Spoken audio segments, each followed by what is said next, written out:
What's up, y'all? Welcome back to Dolphins Daily, your daily dose of Dolphins content with ya boy, Chris Kane. Let's talk about the Dolphins. So, the Dolphins don't know what we're doing at cornerback right now. We're going to trade Jaylen. No news on that today, so don't worry about that in today's episode.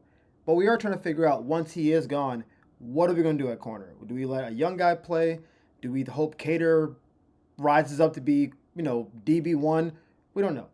I did see an article today that said the Dolphins should make an attempt to get Jaylen Watson from Kansas City.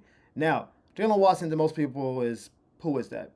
We know Trent McDuffie because he's been amazing for the last couple of years. All pro level talent, Pro Bowler perennially. We know what he is. Jaylen Watson is the other corner. Unfortunately, he got hurt last year for most of the year and then came back for the playoff run. But he's one of those cornerbacks that you don't think about, which is actually kind of a good thing because that means he's doing his job well enough to play, but he's not a star, so he's kind of in that middle ground. He's good at tackling, he's good in coverage, he's not elite at either one. He's a good player. He's probably a cornerback 2, maybe a 3 if you have a really talented secondary. The Dolphins at this moment do not. He would almost certainly be our DB2, if not DB1. He's in the last year of his contract, and if you know anything about how the Chiefs do their business, they don't pay everybody. They give him Mahomes a 10-year contract, and then they just move his money around to suit their needs. And then when they get an offensive lineman they like, they may give him some money. Of course, Chris Jones gets paid because Chris Jones is the god. And then they'll just move money away around accordingly. Trent McDuffie's in the last year of his deal. He's going to be getting a big contract, I assume. But a year ago, L'Jarius Sneed, Pro Bowl cornerback, awesome. Wanted money, they're like, nope, out of here. That's how the Chiefs roll. They give money to a certain couple people. Everybody else, we'll figure it out in the draft. We'll figure it out in free agency. That's how they roll. So that's why Watson would be available because he's going to his last year. Would they like to keep him? Sure.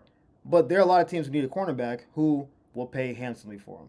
So they may be like, hey, let's move off of him right now.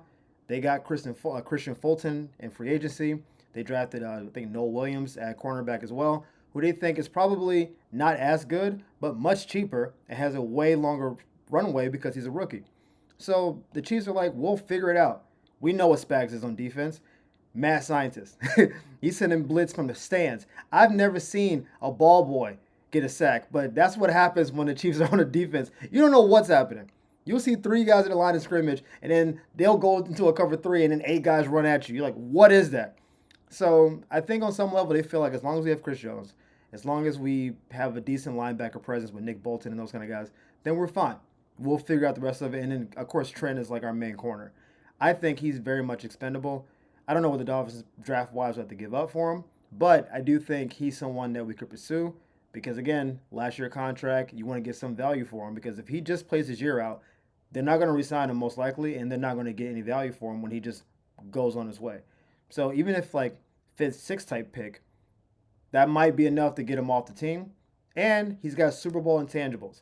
I am a big believer in Super Bowl intangibles. I'm a big believer in leaving a winning organization and going other places. I think you learn how to win.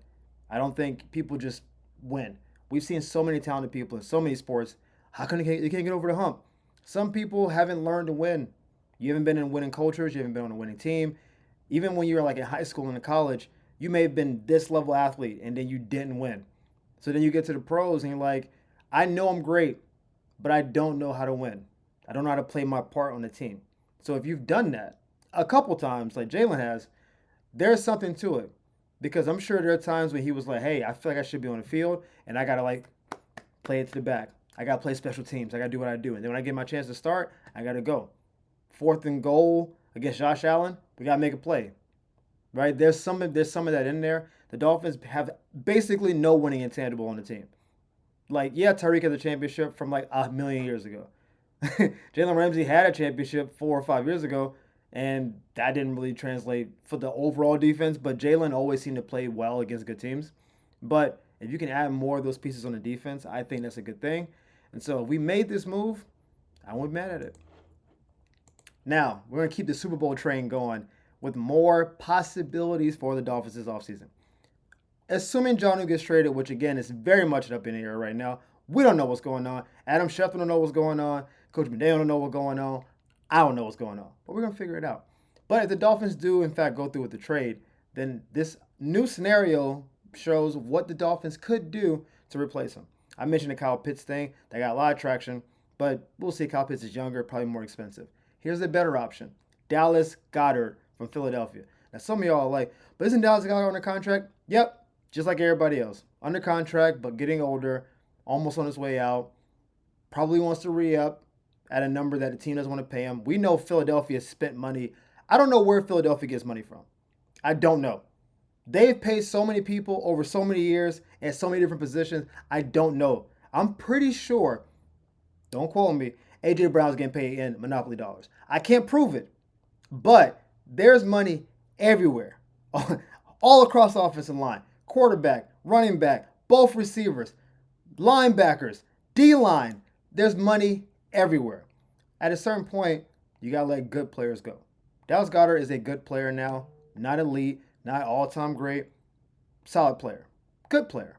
Here's the thing, 30 years old, John New's 29, so the age thing, not really a big deal. He's, again, championship experience. I just mentioned in the last segment, I like championship experience. Also, he fits what the Dolphins do. He's really good out of the middle of the field, good after the catch, good blocker, easy money. Now, you're asking, what would the Dolphins have to give up for him? According to this trade scenario, we'll give up a fourth-round pick, which I think is kind of high, but if we think we can win now, I'm okay with it. Fourth-round pick and Malik Washington. Some of y'all wondering, why Malik Washington? Because he's cheap. He's cheap and he's young and he plays a wide receiver position that they don't currently have.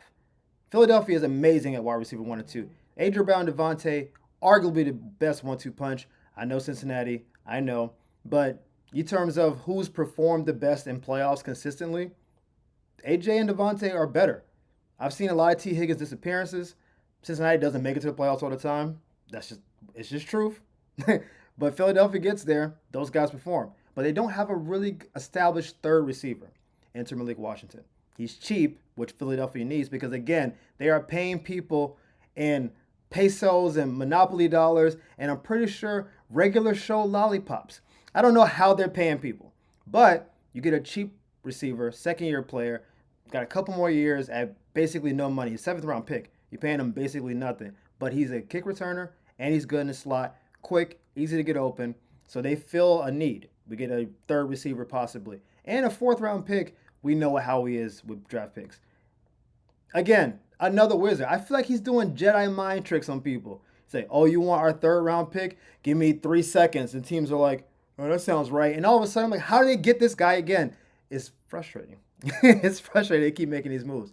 So I think this move actually works across the board, assuming that we would get Dallas Goedert at the level he's at now, and he plays healthily the whole season, and the Dolphins make a little bit of a run. I think it's fine across the board. We have other receivers that Malik's position can be traded out for, and we will fill our tight end spot. In the best case, if he's not great, if he's washed, if he's over the hill, year contract, start over all over again. We're in the same situation we would have been in with John New, where if he plays a year out, we don't want to give him money, starting over. You're just doing it with a different guy, with a little bit more winning intangibles, probably less athletic upside, but still very solid.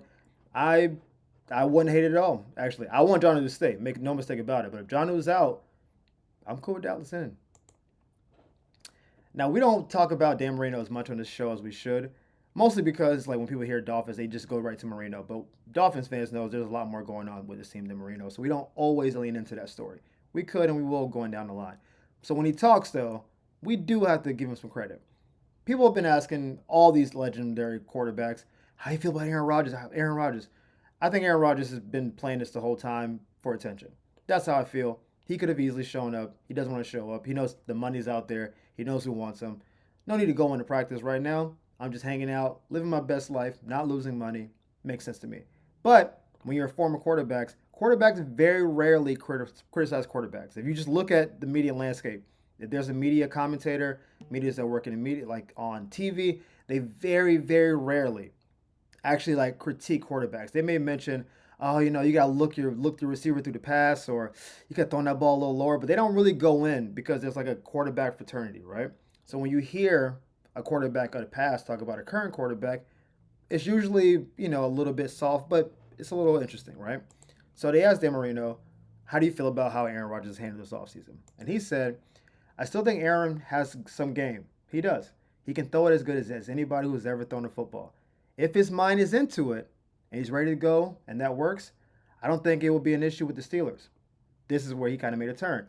But you got to have someone that really wants to play there. And he's getting older. So I don't know where his mindset is. I think that's totally fair. I think that's super accurate. Like, if, again, we are anti-Jets on this channel because the Jets are awful. Like, that's just what we're talking about, right?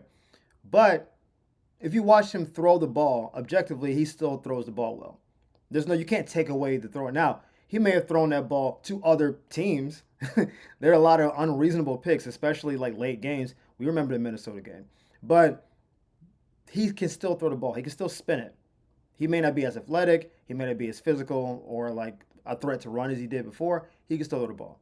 The biggest issue with Aaron for the last 4 years, 5 years, hey, are you in this or not? I've heard people say the minute you start talking about retirement, it's time to get out of the game. The minute you go there, like, well, do I want to come back? Don't come back.